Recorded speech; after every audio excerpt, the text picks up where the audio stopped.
Friends எல்லாம் இருக்கீங்களா? So பார்த்தீங்கன்னா வாட்ஸ்அப்பில் 3 லேட்டஸ்ட்டாக அப்டேட் புதுசு வந்துருக்கு. அதனால பார்த்துடலாம். சரி வாங்க வீடுகளை போகலாம். ஸோ ஃபஸ்ட் அப்டேட் பார்த்தீங்கன்னா வாட்ஸ்அப்பில் முன்ன சேட்டு டேபு, அப்டேட் டேபு, கால் டேப், இந்த 3 டேபு ஒட்டுக்கா இருந்தது. இப்போ கீழே கொண்டு வந்துட்டாங்க. முன்ன மேலே இந்த டேப்பு இப்போ கீழே வந்துடுச்சு. இப்போ இந்த சேட்ஸு, அந்த ஸ்டேட்டஸ் டேப்பு, கால் டேப் இப்போ கீழே தான் இருக்கும். இப்போ அந்த அப்டேட்டு சில பேருக்கு இப்போ வந்திருக்கு. இன்னும் கொஞ்ச நாள் எல்லாத்துக்கும் வந்துடும். செகண்ட் அப்டேட் பார்த்தீங்கன்னா வாட்ஸ்அப்பில் நம்ம வாய்ஸ் ரெக்கார்ட் பண்ணுறப்ப பார்த்தீங்கன்னா நம்ம ஸ்வைப் பண்ணி விட்டுருவோம், ரெக்கார்ட் ஆகிட்டு இருக்கோம். நம்ம அதை தப்பாக பண்ணிட்டு நம்ம திருப்பி டெலிட் பண்ணி தான் நம்ம ரெக்கார்ட் பண்ணுற மாதிரி இருக்கும். இப்போ என்ன பண்ணிருக்காங்க, நம்ம ஸ்வைப் பண்ணி விட்டு நம்ம ரெக்கார்ட் பண்ணி முடிச்சுட்டா திருப்பி அதை நம்ம கேட்குற மாதிரி ஒரு வீடியோ ஓப்பன் ஆகுது. நம்ம அதில் ப்ளே பண்ணிட்டு நமக்கு தப்பாக இருந்தால் நம்ம டெலிட் பண்ணிக்கலாம், கரெக்டாக இருந்தால் அப்படியே இப்போ சென்ட் பண்ணிக்கலாம். அந்த மாதிரி அப்டேட்டை டெஸ்ட் பண்ணிட்டு இருக்காங்க.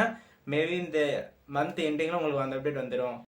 அடுத்த அப்டேட் பார்த்தீங்கன்னா ஸ்டேட்டஸில் வந்துருக்கு. ஸ்டேட்டஸில் என்னென்னா நம்ம எப்படி இன்ஸ்டாவில் ஒருத்தரோட பேர் மென்ஷன் பண்ணி வைக்கமோ இப்போ அதே மாதிரி வாட்ஸ்அப்லையும் கொடுத்துருக்காங்க. நம்ம ஸ்டேட்டஸ் வைக்கிறப்ப ஒருத்தரோட பேர் மென்ஷன் பண்ணி வச்சுக்கலாம். இந்த அப்டேட்டில் இப்போ டெஸ்ட் பண்ணிட்டு இருக்காங்க.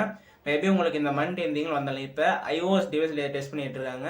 உங்களுக்கு இந்த மந்தில் அந்த அப்டேட் வந்துடலாம். ஸோ அந்த அப்டேட் எல்லாம் வந்துட்டு கமெண்ட் பண்ணுங்கள். அதே மாதிரி உங்களுக்கு அந்த அப்டேட் இப்போ வந்திருக்கு. அதாவது இந்த டேப், அதாவது இந்த சேட் டேபு, அப்டேட் டேபு, கால் டேபு, அந்த டேப்ல இப்போ கீழே இறங்கி வந்திருக்கும். மேலே இருந்து அந்த டேப் இப்போ கீழே கொடுத்துட்டாங்க. இப்போ வந்திருக்கும். அப்படி வந்திருந்தா நிறைய பேர் ஷேர் பண்ணுங்கள். தேங்க்யூ.